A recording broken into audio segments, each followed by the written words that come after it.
Hello les amis! Aujourd'hui on va donc continuer cette fameuse vidéo sur les aliments qui seront votre détox quotidienne.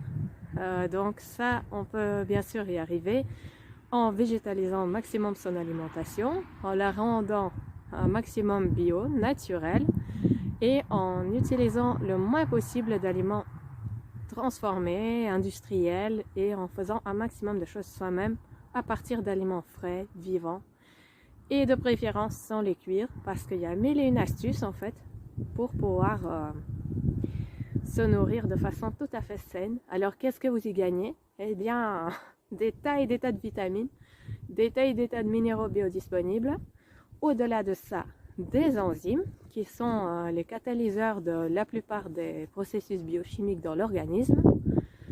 Vous gagnez également plein de principes actifs au niveau des plantes, des huiles essentielles, tout un tas de petites molécules extrêmement bienfaisantes dont beaucoup se perdent avec la chaleur. Et des fois, elles peuvent même être plus nombreuses, comme par exemple la lycopène de la tomate.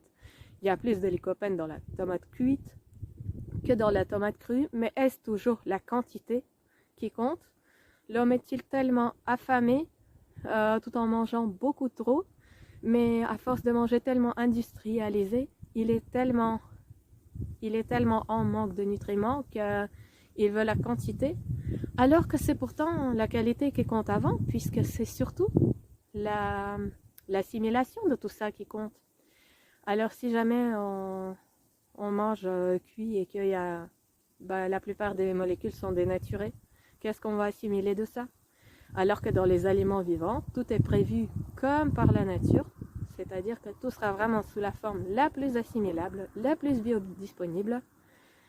Mais bien sûr, des fois, pour certaines personnes, il y a déjà tellement de problèmes de santé qu'il faut d'abord un petit peu corriger, un petit peu réparer le terrain avant de pouvoir manger pleinement cru et surtout que le corps en tire un maximum. Mais pour ces personnes-là, donc, je conseille avant tout, je vais me répéter encore une fois, mais les jus de légumes, c'est vraiment le top.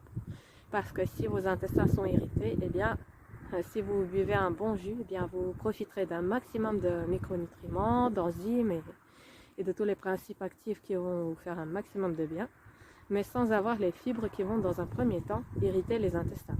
Mais j'ai jamais dit que les fibres ne sont pas nécessaires, au contraire, elles sont très importantes. Et donc aujourd'hui, on va un peu continuer la série de qu'est-ce qu'on pourrait encore tout manger et se régaler. Eh bien, je voulais parler d'un aliment absolument exceptionnel que sont les algues. Donc ça, c'est vraiment... On dit souvent qu'il faut manger du poisson, des produits de la mer, mais en vérité, niveau produits de la mer, il n'y a pas mieux que les algues. Et donc, il y a beaucoup de variétés différentes. Pour ceux qui n'aiment pas trop une odeur forte d'algues de la mer, il y a la laitue de mer, la dulce. Ça, c'est vraiment des petites algues très sympas. On peut les faire aimer assez facilement des enfants.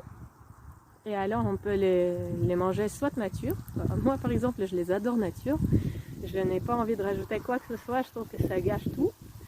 Mais sinon, on peut aussi les servir en tartare, par exemple, avec une vinaigrette, avec un petit peu de moutarde, ou alors avec une sauce plus crémeuse qui imite un petit peu la mayonnaise, mais que moi je fais par exemple, moi je l'appelle avonaise, puisque je la fais avec des avocats. Et donc, sinon, il y a des algues avec des goûts un petit peu plus forts et des odeurs plus prononcées, comme la nori fraîche, la wakame ou encore le haricot de mer, qu'on appelle aussi parfois spaghetti de mer. Cette algue-là, malgré qu'elle a une odeur assez prononcée, elle imite assez bien les tagliatelles, sans contenir la moindre trace de gluten, ce qui est un véritable bonheur. Et donc voilà, on peut manger une fois de plus ces algues avec un parfum plus fort, avec une sauce, et alors ça se fera sentir moins fort. Mais donc voilà, les algues, c'est vraiment tout un petit monde à découvrir, nouveaux parfums, nouvelles textures et un maximum de micronutriments. C'est vraiment excellent. Alors ensuite, qu'est-ce qu'on pourrait changer d'autre? Eh bien, il y a un élément que beaucoup de personnes aiment, c'est des plats en sauce. Alors, je peux vous dire que grâce à la cuisine que je fais, eh bien des plats en sauce, je m'en prive pas parce que c'est vraiment bon et il n'y a aucune raison de s'en priver. Mais alors comment faut-il faire les sauces pour pouvoir en profiter à volonté? Eh bien sûr, il ne faut pas les cuire, il ne faut surtout pas mettre de la farine, la faire brunir et toutes ces choses-là. Là, non seulement c'est pas notre alimentation physiologique, la farine, le gluten et tout ça, on n'en a pas vraiment besoin, voire même pas du tout. Et à la place de ça, en fait, l'avocat est une excellente base de sauce. Et sinon également tout ce qui est graines, oléagineux, noix. Et bien après un bon trempage pour enlever tout ce qui est acide phytique. Une fois qu'on les a trempés un moment, ça varie d'une noix à l'autre. Et donc en général, si on les trempe une nuit et qu'on les rince soigneusement ensuite, eh bien elles sont prêtes à être mixées avec un petit peu d'eau pure. Et voilà. Donc on peut bien sûr rajouter des légumes, des épices.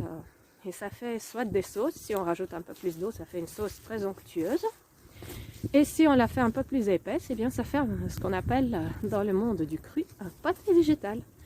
Et donc là aussi, c'est une petite préparation qu'on peut étaler sur des morceaux de légumes, dans les feuilles vertes, et puis emballer et faire des petits rouleaux. Ou encore dans des feuilles de nori, comme quand on fait des sushis. Et donc on peut faire soit plutôt des makis, pas des sushis. Soyons précis avec les termes japonais. On peut faire des makis crus. Et donc à la place du riz, on met des germes. Et puis on peut rajouter soit des légumes, soit des fruits. Et donc si on fait avec des légumes, on peut accompagner avec une sauce ou un pâté végétal. Et si on la fait fruiter, alors c'est plutôt une petite sauce à l'avocat parce que pour les mélanges alimentaires, ça va mieux passer. Donc voilà. Qu'est-ce que je pourrais encore conseiller comme dernier petit conseil sympa, gourmand, qui vous permettrait de mieux vous nourrir?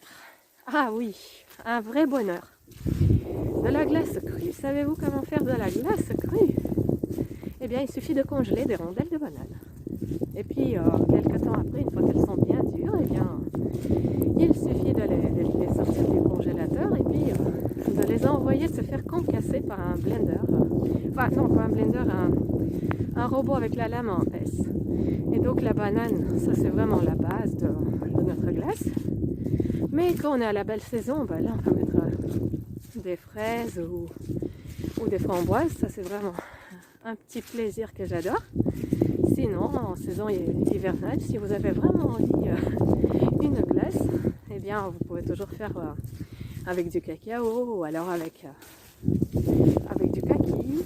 Ça donne assez sympa. Ou alors, si vous avez congelé des petits fruits de l'été, c'est possible aussi de faire avec des bons petits fruits de l'été. Sinon aussi avec des fruits tropicaux, ça donne vraiment bien. Ou encore à la caroube.